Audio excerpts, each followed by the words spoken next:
Assalamualaikum warahmatullahi wabarakatuh. Kembali lagi di channel Radio Horor. Untuk kisah kali ini ada sebuah kisah yang ditulis oleh akun Twitter yang bernama @demotion. Dan untuk kisah yang akan saya bawakan kali ini yaitu kisah yang berjudul Penunggu Peternakan. Oh ya, sebelum kita masuk ke ceritanya, tekan dulu tombol like video ini dan jangan lupa tekan juga tombol subscribe channel ini dan nyalakan juga lonceng notifikasinya agar teman-teman tidak ketinggalan cerita-cerita baru dari channel ini. Dan jangan lupa follow juga akun Twitter penulis yang nanti linknya akan saya sertakan di kolom deskripsi. Dan seperti apa untuk kisah kali ini? Langsung saja kita simak berikut ini.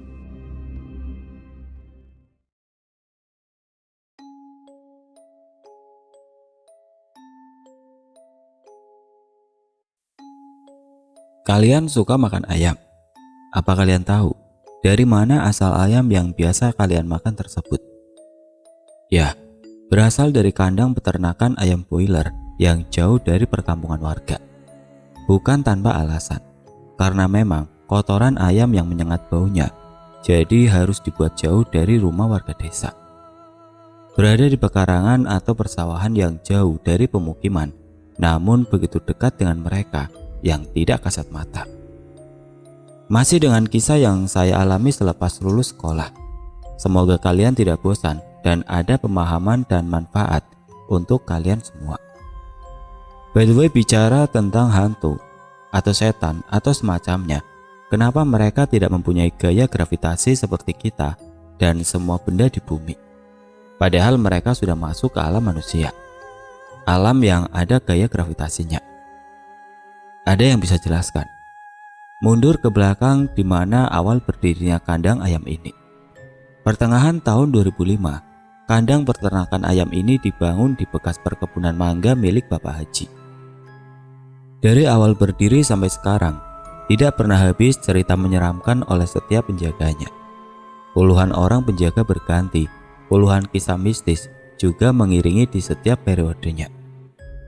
Selain jauh dari pemukiman di sini, juga memang sudah terkenal angker sejak dahulu kala. Ujung timur desa yang menyimpan banyak cerita dari mereka. Sebelah barat kandang berbatasan dengan perkebunan mangga dan pisang warga yang dimana perkebunan tersebut terkenal dengan rumah pocong julukannya. Ya, karena memang bukan cuma satu atau dua sekali muncul, namun banyak. Lebih dari 10 pocong ketika muncul di hadapan warga yang sial karena melintasi daerah tersebut pada malam hari. Di sebelah utara kandang kurang lebih 10 meter berbatasan dengan rawa-rawa kecil di tengah persawahan. Tentu menjadi tempat tinggal dari mereka dan memang rawa tersebut tidak kalah angker dan seramnya.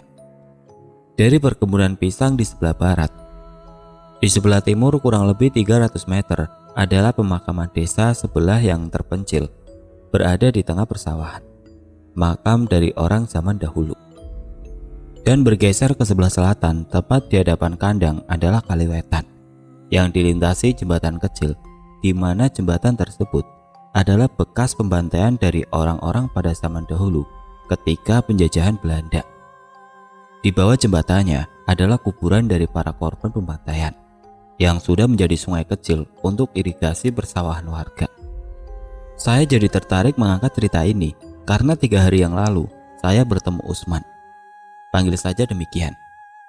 Dia adalah penunggu peternakan sekarang dan dia hanya menjaganya seorang diri. Cukup lama kami berbincang hingga ia menceritakan apa yang ia alami sekitar 5 hari yang lalu. Malam itu turun rintik hujan yang sedang dan awet sedari sore hingga malam hari. Usman terjebak di kandang dan tidak bisa pulang. Ia pun memutuskan untuk berbaring sambil mendengarkan suara musik dari radio tua yang terpasang. Mendengar radio adalah hiburannya dikala bekerja dan beristirahat. Rasa kantuk mulai mendera, memberatkan mata mengajak Usman untuk terlelap. Hingga akhirnya ia tertidur dengan lelapnya. Suara radio yang kehilangan frekuensi. Sementara hujan di luar tidak kunjung reda, malah semakin deras. Kilatan petir mulai tercipta diikuti dengan suara gelegar gemuruh yang membangunkan Usman dari tidurnya. Namun bukan hanya itu. Samar-samar terdengar suara kidung Jawa yang dinyanyikan oleh seorang perempuan yang menggunakan pakaian khas sinden dalam sebuah pertunjukan wayang. Suaranya begitu halus, seakan memikat dan menenggelamkan siapapun yang mendengarnya ke dalam alunan merdu suaranya. Terdengar dari pojok timur kandang peternakan. Tangannya gemulai, seakan mengekspresikan makna yang terkandung dari lagu tersebut. Usman yang setengah sadar mencari sumber suara. Ia memindah channel radio yang dikiranya suara tersebut berasal dari radio di samping kanannya. Suara radio ia kecilkan, berharap bisa dengan jelas mendengar suara sayup-sayup kidung yang dipecah suara petir dan hujan. Usman segera bangkit dengan posisi terduduk, menatap arah sumber suara. Dek. Sejenak jantungnya berhenti berdetak. Mata yang begitu terbelalak, mulut setengah terbuka, menyaksikan pemandangan di depannya yang kurang lebih berjarak 100 meter di pojok timur kandangnya. Usman hanya diam tidak bergerak. Kini jantungnya begitu cepat terpompa, adrenalin begitu memuncak. Sementara sosok yang ditatap Usman sekarang berbalik memandangi dirinya yang tengah mematung terpaku ketakutan yang luar biasa besarnya. Senyumnya begitu mengerikan, dengan pipi yang bolong, robek sampai ke kuping. Sekarang sosok tersebut berlenggak-lenggok, berjalan sambil menari menuju ke arah di mana Usman duduk terdiam. Ketika sosok tersebut semakin mendekatinya, gelegar dan gemuruh petir menyadarkannya, membuat tubuh Usman refleks mengeluarkan segala ketakutan yang sedari tadi terkekang dan terpendam. Segera ia berlari keluar bangunan kandang peternakan, menerobos hujan dan semak ilalang. Tidak ada yang Usman pedulikan selain dirinya dan keselamatannya. Tujuannya sekarang adalah lari sekencang dan sejauh mungkin dari sosok yang menakuti dirinya. Usman lari terbirit-birit, seraya berteriak, mengeluarkan ketakutan yang teramat sangat. Sosok tersebut di sini dikenal dengan nama Tapiliris. Begitulah Usman menceritakan kisahnya. Namun tidak ada keluh kesah dari dirinya. Semua dilakukan dan dijalankan demi kebutuhan. Karena memang tidak ada pekerjaan lain yang bisa ia lakukan.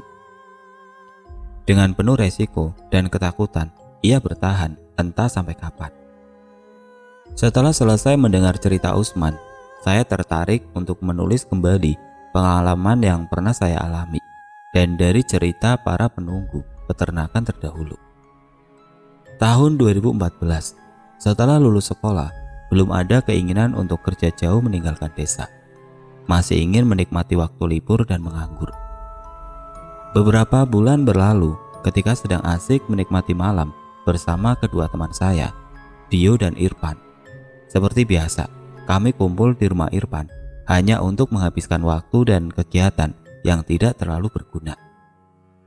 Hingga suatu malam datang satu orang teman kami yang baru pulang menimba ilmu di sebuah pesantren yang terletak di Jawa Timur. Idin, sebut saja begitu. Teman lama yang terpisah jauh karena sebuah keinginan. Idin adalah keponakan Bapak Haji yang saya ceritakan di atas. Singkat cerita, Idin mengajak kami untuk bekerja di peternakan ayam milik pamannya. Dari situ, awal saya terjun ke dunia kerja dan mendapatkan ilmu tentang proses peternakan ayam broiler. Kurang lebih 2 minggu lagi kandang siap diisi.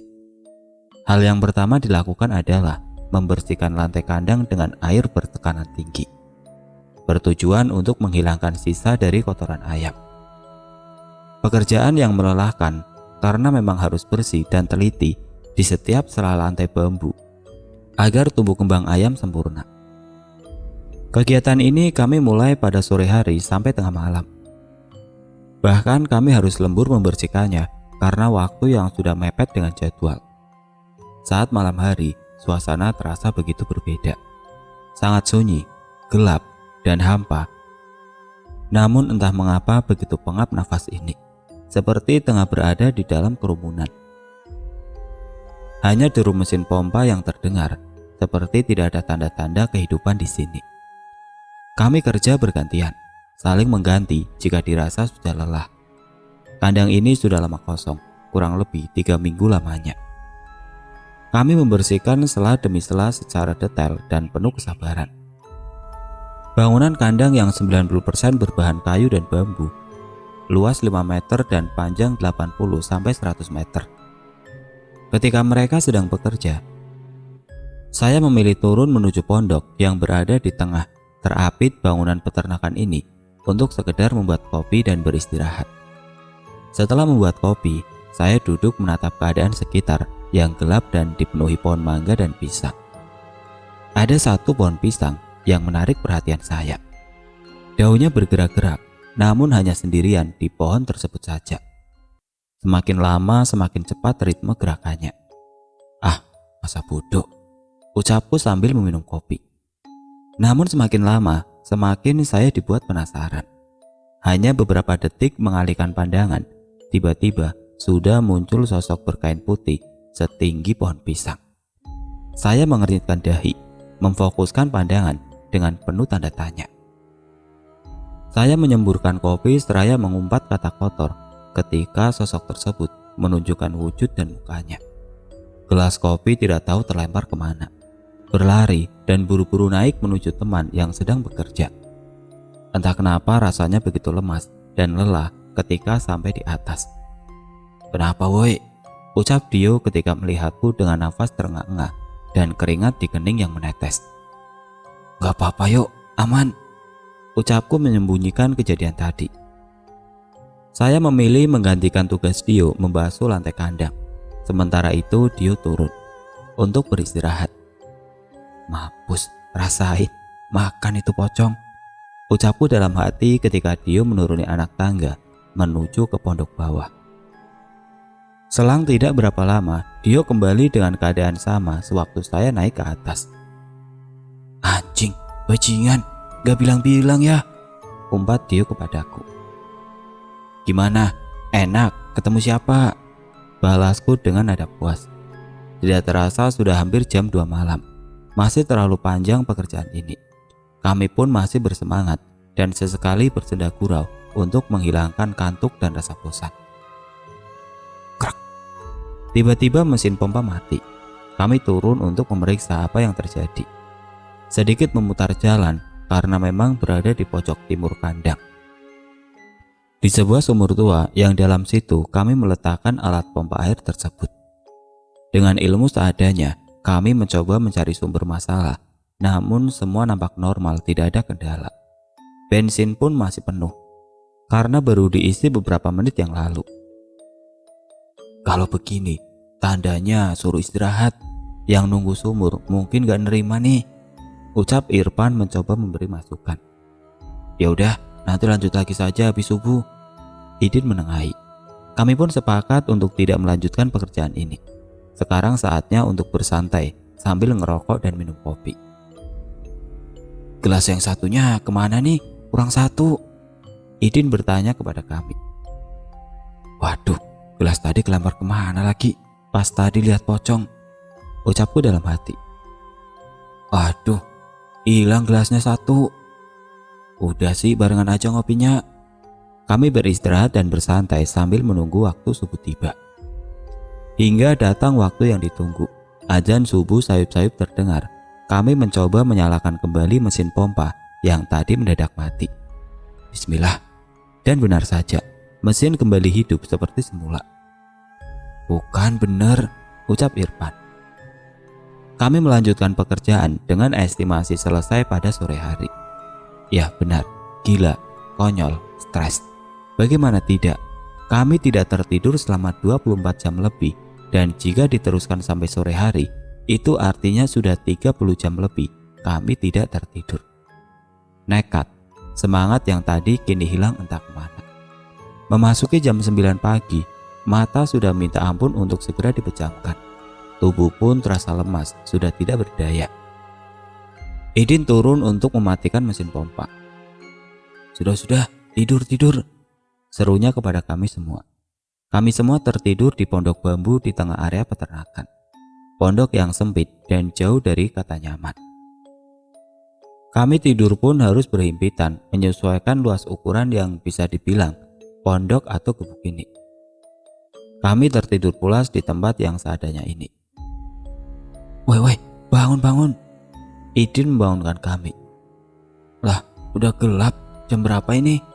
Ucap Irfan setengah sadar. Jam 10 jing, kacau kerjaan nih. Ucap Idin yang segera keluar pondok untuk mencuci wajahnya. Idin memulai pekerjaan dengan Irfan, sementara saya dan Dio bertugas membeli nasi, kopi, rokok, dan segala kebutuhan lainnya di desa dengan menggunakan motor. Cek, suara rem mendadak dari sepeda motor yang melaju. Di hadapan saya dan Dio, terlihat banyak orang bergerombol di jembatan. Kami mengira itu adalah warga desa, namun tidak mungkin. Mundur yuk, bukan lawan. Ucapku sambil menepuk pundak Rio yang menyetir. Dengan badan bergidik merinding, kami mengurungkan niat dan kembali ke area kandang. Lah, balik lagi, ucap Idin heran. Ampun, gak kuat. Dio menjawab sambil mengangkat kedua tangannya. Lah kenapa yuk? Ucap Irfan mendekati kami. Ada rombongan demit, nih lo aja yang beli biar dimakan demit. Ucap Aryo sambil menunjuk ke arah jembatan. Tutup aja pintu kandangnya, cepetan, gue takut. Irfan terlihat panik. Kami menyudahi pekerjaan. Kami terlalu takut jika membuat suara gaduh yang nanti akan mengundang mereka untuk kesini. Begitu sepi, senyap, tidak ada suara di luar. Yang terdengar hanyalah suara nafas yang ngos-ngosan dan jantung yang berdegup karena ketakutan. Idin terlihat seperti membaca doa-doa. Irfan tengah mengusap peluh di keningnya. Saya hanya berjongkok pasrah, sementara Aryo sesekali melihat ke arah depan kandang untuk memastikan. Baru 2 hari kerja udah begini, gimana nantinya? Gumamku dalam hati. Tidak ada satupun dari kami yang berani bergerak, apalagi untuk berbicara. Dok. Suara pintu diketuk dari luar. Kami masih tidak berani menjawab. Dok. Din. Suara dari luar pintu memanggil-manggil nama Idin. Idin, buka. Arya melongok melihat siapa yang berada di balik pintu. Syukurlah, rupanya Pak Maman yang merupakan ayah Idin. Brak, pintu dibuka. Kami membuang nafas yang panjang yang sedari tadi tertahan. Pada kenapa keringetan semua begitu? Tanya Pak Maman heran. Kami tidak ada yang menjawab. Ya udah, istirahat dulu. Ini saya sudah bawa nasi, tapi sedikit, sama kopinya juga. Pak Maman memberikan plastik berisi nasi dan kopi untuk Idin anaknya. Dengan langkah ragu kami menuruni tangga menuju pondok. Makan dulu, nanti saya temani kerjanya. Pak Maman seakan tahu apa yang terjadi pada kami. Ya, karena memang dulu Pak Maman yang menunggu di sini untuk beberapa periode lamanya. Satu rantang nasi dan lauk seadanya kami makan bersama. Walau cuma sedikit, tapi kenyang begitu terasa. Setelah makan, kami pun melanjutkan pekerjaan yang tinggal beberapa meter lagi jaraknya. Ketika waktu menunjukkan jam 1 tengah malam, kami merampungkan pekerjaan ini. Kami langsung membereskan semua peralatan dan turun menemui Pak Maman. Jangan balik dulu, tidur sini aja. Pak Maman seperti memberikan pesan terselubung. Tidak lama Pak Maman mulai menceritakan kejadian-kejadian yang pernah ia alami sewaktu menunggu di sini. Sebenarnya kami takut, namun entah kenapa ketika beliau bercerita seperti sangat menarik untuk didengar secara seksama. Cerita dari sudut pandang Pak Maman. Saya memang yang pertama kali menunggu di sini. Suara tawa dan tangisan memang setiap malam selalu terdengar dari kebun mangga di sebelah barat kandang. Awalnya saya takut. Tidak, bahkan sangat takut. Saya bisa gila bila harus setiap malam dihadapkan dengan kondisi seperti ini. Di sini seperti perkampungan mereka, dan saya seperti orang asing yang menarik perhatian dari mereka. Lama-kelamaan bukan hanya suara yang saya dapati, namun juga wujud dari mereka yang begitu beragam dan tentu mengerikan untuk digambarkan. Saya menunggu di sini bersama Idris. Idris dikenal sebagai orang yang pemberani terhadap makhluk gaib. Namun entah kenapa ketika di sini nyalinya begitu ciut. Tak terdengar lagi kelakar sikap beraninya. Saya pun sama halnya dengan Idris, begitu takut menunggu di sini. Namun mengingat Pak Haji adalah paman saya, membuat saya segan dan tidak enakan bila mana harus mundur dari pekerjaan ini. Sangat membatin, namun tidak ada pilihan lain. Semakin berani makhluk di sini menunjukkan eksistensinya, bahkan sampai menggoyangkan bangunan peternakan ini. Ketika saya dan Idris sedang tertidur pulas, entah kenapa rasanya bangunan ini bergoyang seperti terjadi gempa. Saya dan Idris segera keluar dari dalam kandang, namun anehnya di luar sama sekali tidak terasa. Namun begitu melihat bangunan kandang yang masih bergerak-gerak, saya beristighfar. Rupanya hanya bangunan kandang yang bergerak, dan tidak lama terdengar suara tawa yang begitu berat yang membuat bulu kuduk meremang sekujur badan. Kami pun lari terbirit-birit meninggalkan bangunan kandang untuk mencari pertolongan. Demikian cerita dari sudut pandang Pak Maman. "Jangan keras-keras ceritanya, Pak, nanti setannya dengar," ucap Irfan memotong cerita. "Ya biarin aja, biar pada sadar setannya," Pak Maman menegaskan. Terlalu panjang dan terlalu banyak memang cerita dari Pak Maman, jadi langsung skip saja. Kami pulang ketika matahari mulai muncul dari ufuk timur. Tidak ada kegiatan. Hari ini kami habiskan untuk beristirahat. Karena lusa kami harus kembali bekerja, menggelar sekam padi dan karung yang sudah dijahit dan disatukan sehingga panjang dan lebarnya pas dengan ukuran kandang sebagai alas pijakan anak ayam nantinya. Berikut tahapan demi tahapannya. Membasuh kandang, menghilangkan bekas kotoran ayam, menggelar sekam dan karung yang sudah disesuaikan dengan ukuran kandang sebagai pijakan ayam, memasang sekat dari bambu ataupun besi matadok yang berlubang sebagai pembatas ayam nantinya, memasang batu bara sebagai penghangat anak ayam nantinya, menyiapkan peralatan makan dan minum ayam. Setelah ayam datang, semua harus dipersiapkan. Semenjak ditemani Pak Maman, memang semua terasa lebih baik. Tidak banyak gangguan yang kami alami, hanya gangguan kecil yang kami alami dan tidak terlalu menyeramkan. Singkat cerita, waktu yang ditunggu-tunggu tiba. Nanti malam adalah kedatangan anak ayam yang siap dibesarkan. Dikirim dari PT melalui supplier yang berasal dari Jawa Tengah. Tidak tentu kapan datangnya, yang pasti kami harus mempersiapkan semuanya sedini mungkin. Jam 8 malam kami menuju ke kandang untuk menunggu waktu kedatangan anak ayam. Bagusnya, Irfan membawa sound aktif yang bisa terkonek lewat HP, memutar lagu dari band Tip X yang memang kami sukai. Suara dari alunan musik menghidupkan suasana yang tadinya sepi menjadi sedikit lebih meriah dan lebih baik untuk kami. Tak lupa kopi hitam kami seduh sembari menunggu. Sekitar 1:30 dini hari, mobil piket baru tiba. Yang ditunggu-tunggu dari tadi, kami pun bergegas menghampiri. "Di sini rame ya, Mas?"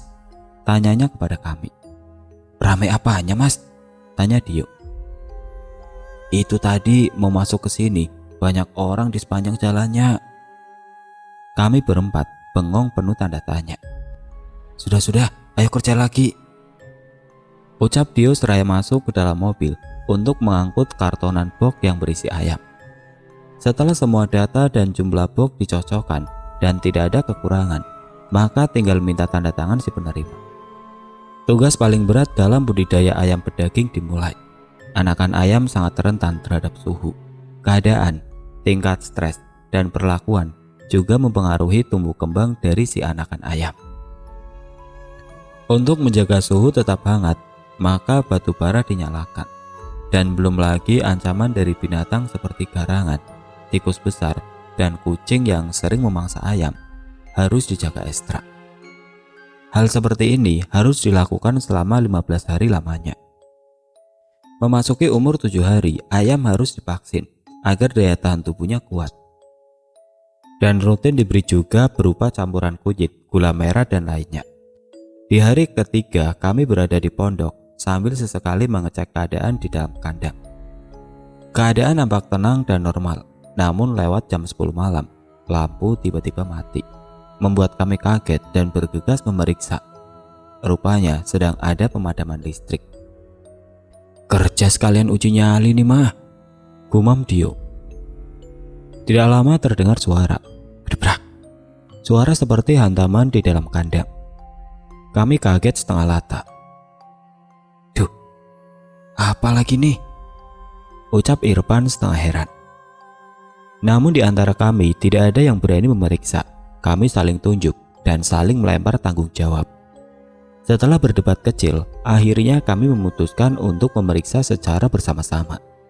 Pintu kandang perlahan dibuka, begitu gelap. Hanya ada suara dari anak ayam yang sepertinya mengalami ketakutan yang sama seperti kami. Hanya ada 2 senter untuk kami berempat. Kami dibagi menjadi 2 tim. Irfan dan Idin ke kanan, saya dan Dio ke sebelah kiri. Berjalan memeriksa sudut demi sudut untuk memastikan tidak ada binatang yang memakan anak ayam. Sampai kami tiba di bawah tandon air utama. Tandon air yang menjadi suplai untuk minum para ayam. "Keluar cepetan!" Brak, brak, brak. Suara langkah kami yang menginjak lantai bambu. Mendengar suara kami berlari, Idin dan Irfan malah ikut berlari keluar kandang. "Kenapa yuk?" tanya Idin heran. "Brengsek, bajingannya lagi nongkrong di atas wadah air." Dia menjelaskan sambil mengumpat sosok yang membuatnya takut barusan. "Kalian kenapa ikut lari aja?" Dia berbalik bertanya. "Ya kita kan harus kompak, kalau lari satu ya harus lari semua," sangkal Idin menjawab pertanyaan Dio. "Apa-apaan itu?" ucapku setengah kesal. "Sudah istirahat saja, gak usah peduliin kandang, gak bakal lari juga kandangnya." Irfan mencoba menengahi. Kami pun sepakat untuk duduk di depan pondok dan membuat api unggun kecil untuk menghangatkan tubuh. "Lama-lama kok lapar ya?" "Iya sih lapar," suara Idin dan disaut Irfan. "Kompak banget kalau urusan makan," ucap Dio. "Makan apa coba?" saya bertanya kepada mereka. "Bakar singkong sama pisang aja, enak kan, anget, apalagi ditambah kopi," Irfan memberi usul. "Sana lo yang nyabut singkong, gua yang cari pisangnya," Aryo nampak setuju. Kami bertiga pergi mencari pisang di kebun sebelah barat. Sementara Irfan hanya sendiri. Ya memang karena kebun singkong tidak begitu jauh jaraknya dari kandang. Sedangkan kebun pisang lumayan jauh jaraknya. "Biarin Irfan suruh sendirian aja, kalau udah dikerumunin demit, rasain," ucap Dio yang sepertinya puas. Kami bertiga membawa 2 senter sebagai alat penerangan. Kami harus mencari masuk sampai ke dalam kebun. Kami berdam sebagai tanda masuk. Berdam dipercaya membuat mereka yang tidak terlihat menyingkir dan menjauh dari tempat yang akan didatangi. Dan satu hal yang dianggap pamali di daerah sini adalah bersiul. Karena konon dengan bersiul bisa mengundang mereka untuk datang mendekat. Saat masuk ke dalam kebun, hawanya begitu berbeda. Terasa sumpek dan gerah, padahal sedang berada di luar ruangan dan kondisi malam hari seperti ini. Kami bergegas mencari pisang yang dirasa sudah tua, sehingga lebih enak jika dibakar, dan segera keluar dari kebun ini. Karena memang hawanya sudah tidak enak dari tadi. Setelah mendapat apa yang dicari, kami segera beranjak pergi. Bruk. Suara pohon pisang di samping yang mendadak rubuh tanpa sebab. Kami semua berlari ketakutan menuju kandang. Sementara di pondok, terlihat Irfan sedang membersihkan singkong dari tanah yang menyelimutinya. "Kenapa pada lari-larian?" tanya heran dari Irfan. "Enggak apa-apa, sudah cepat, dibakar aja," jawab Idin singkat. Hari demi hari kami semua mulai terbiasa dengan kondisi seperti ini. Kami begitu dekat, bahkan terlalu dekat dengan mereka. Tidak ada pilihan lain selain mencoba membiasakan diri, menikmati pekerjaan yang masih lama ini. Ada satu sosok yang paling mendominasi dan berkuasa di sini. Sosok seperti Leak yang ada di Bali. Sosok yang kami hindari dan kami takuti. Sosoknya berbadan besar, tidak terlalu tinggi, dengan gigi bak taring yang tajam, rambut hitam sampai menyentuh tanah, kuku-kukunya panjang dan hitam. Sosok ini sangat galak dan bisa mencelakakan ketika ia mewujudkan dirinya dan mengganggu para orang-orang penduduk di sini. Dan saya mendapat cerita tentang sosok tersebut ketika sedang mengangkut pakan ayam dari truk. Berat pakan ayam tersebut adalah 50 kilo setiap karungnya. Sekali datang bisa sampai bertonton beratnya, dan begitu banyak, hampir satu mobil truk besar. Cerita datang dari Dimas, yang mana Dimas pernah menunggu di peternakan ini sekitar beberapa periode yang lalu sebelum kami menunggu di sini. Diceritakan dari sudut pandang Dimas. Ketika malam, sewaktu ia tengah asik bermain judi dan mabuk di pondok bambu, ia mendengar suara gedu dari ayam-ayam di dalam kandang. Ia pun segera memeriksa untuk memastikan. Ditemani ketiga temannya, ia masuk mengecek keadaan. Namun, tidak ada apa-apa di dalam. Hanya ayam yang terlihat berdiri di pojok sebelah timur. Tak lama datang angin yang cukup kencang menerjang kandang. Namun aneh, hawanya terasa panas. Bukan sejuk alergi yang seharusnya. Gruduk. Suara ayam berlari ke pinggir, sepertinya membuka jalan. Perlahan muncul asap hitam pekat dan tidak terlalu lama memunculkan sosok yang tadi dibicarakan. Dengan wajah penuh borok yang menyeramkan, mata melotot sebesar buah sawo. Semua giginya runcing dan panjang, dengan rambut panjang yang kusut, memakai kain seperti jubah yang berwarna hitam. Sontak, Dimas dan temannya lari terbirit-birit meninggalkan kandang. Dimas kalap, berlari tidak tentu arah. Perkebunan dan persawahan semua diterjangnya. Sosok tersebut seperti mengikutinya. Tidak ada yang Dimas pedulikan selain keselamatannya yang utama. Kaki yang lebar itu saya lompati karena takut dan kepedet, Dimas menjelaskan. Jangan judi dan mabuk aja makanya. Sholat dekat dengan Tuhan biar gak diganggu setan, sahut Idin dari kejauhan.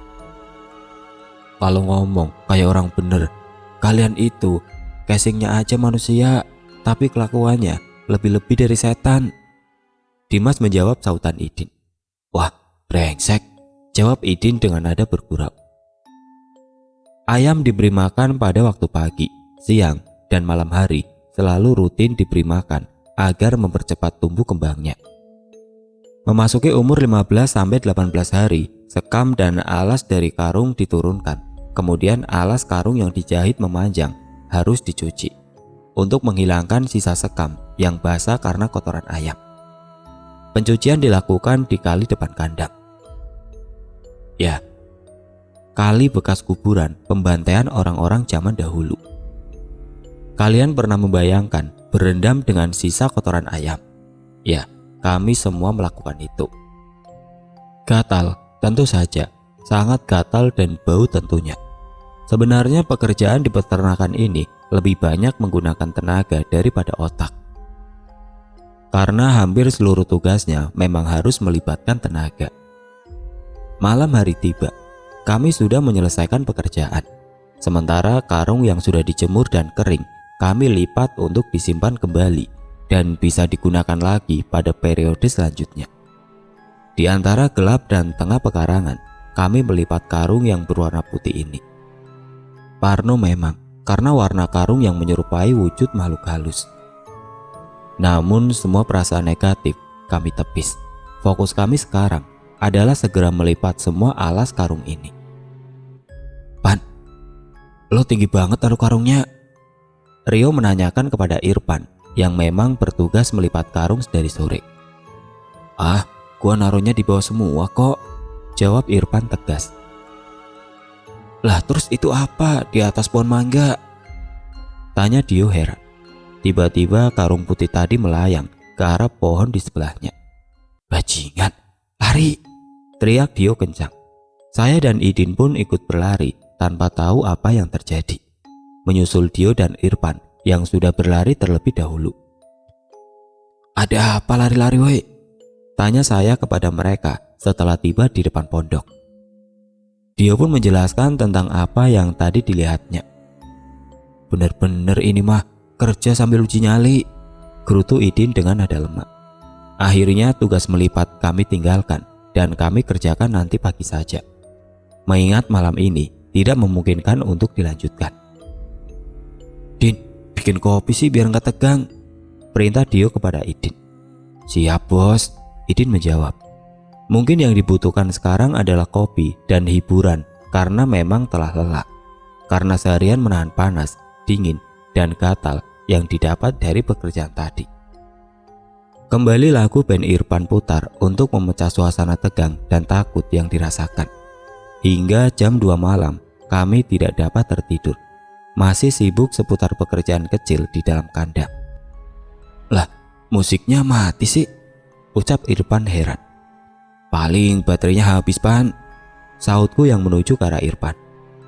Temenin yuk turunnya, pinta Irfan. Udah gede masih takut aja, sindirku. Dengan modal nekat Irfan turun dari kandang menuju pondok di bawah. Tidak lama Irfan terlihat berlari menaiki tangga menuju ke arah kami. Kenapa anjing? Umpatan Dio menyambut Irfan yang tergesa-gesa masuk ke dalam. Ada muka rata di dalam pondok, lagi nungguin salon musik, saut Irfan menjawab umpatan Dio. Rasain, mungkin dia terganggu, jawab Dio setengah mengejek. Malam itu kami tidak berani turun dan memilih untuk tidur di dalam kandang bersama para ayam.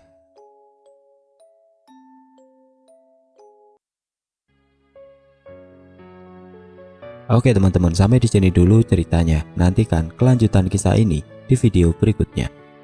Agar tidak ketinggalan, klik tombol subscribe channel ini dan nyalakan lonceng notifikasinya. Wassalamualaikum warahmatullahi wabarakatuh.